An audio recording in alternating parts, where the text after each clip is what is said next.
To strata or not to strata? Hey, I'm Sergej from neuHouzz team. Today I wanted to share with you a situation that came up this week. And what happened is that my buyers and I, we entered into contract on the strata complex, and they were all happy and they understood what strata was about, that there's going to be a maintenance fee, monthly fee for, well, it's a strata fee, and there's a different things that you pay for, and that could be included. It could be maybe some complexes offer that the hot water could be included. Maybe garbage pickup is included. Maybe snow removal is included. So gardening and etc. Sometimes nothing is included. You're just paying for make sure that the contingency fund, and contingency fund is a fund that where the small fee out of your monthly strata fee comes out, being taken out and put in the contingency reserve fund. That fund is kept hopefully the strata, we hope that they have a strong contingency fund, because that fund is there for any kind of future repairs, mainly for the exterior envelope repairs like roof, window, siding, all of that, big things.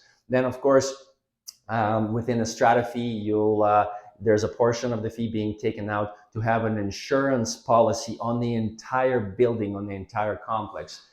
Another difference between stratas, that some stratas are self-managed, meaning that they are making their own decisions within the council that are comprised of the unit members and owners in that complex. Sometimes it is a property management company that manages and provides the service to the strata and the council. So there's different nuances of that. But the situation that arose this week was where my buyer, after we reviewed all of our strata documents and etc., and everything looked good, they knew that there was a $350 monthly fee. By the way, about monthly fees could be different. They could be from anywhere, what I'm seeing on the low end right now, 270, 300, and that's kind of like bare minimum. There's nothing offered with that besides, the building insurance is included.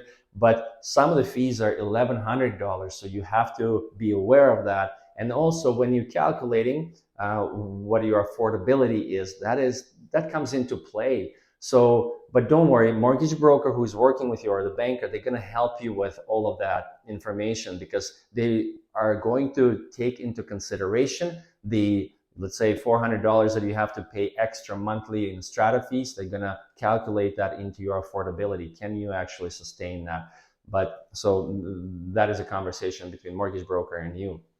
But just keep in mind that sometimes it's not just a $400 a month or whatever strata fee is that you're going to have to pay. There's sometimes, depending on the age of the strata complex, is it a 30 or 40-year-old building, apartment building, or is it maybe a new building that's had some kind of an issue or something? Unlikely with the newer, but especially with the older units and complexes, when the roof needs to be replaced, and if the contingency fund is not strong enough because the money's been spent on some other projects to fix and maintain the strata, there might be a levy that will be proposed. And if levy is approved, and let's say it's $100,000 that the roof needs to be replaced, and there's 100 units in the complex, very likely that roughly about $1,000 will be asked from each unit owner. Now, of course, if there's less units, if there's only 50 units, that's $2,000. Simple math.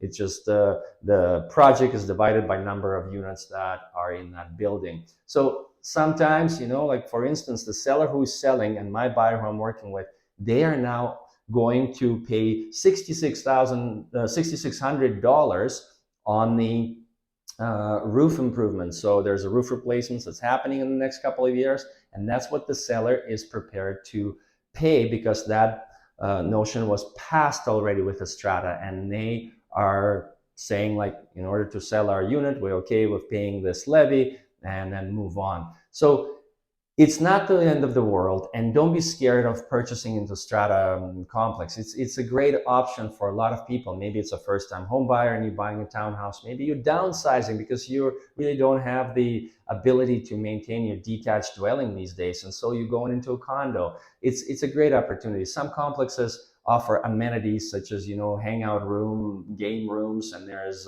maybe gyms that's available, swimming pools in certain areas.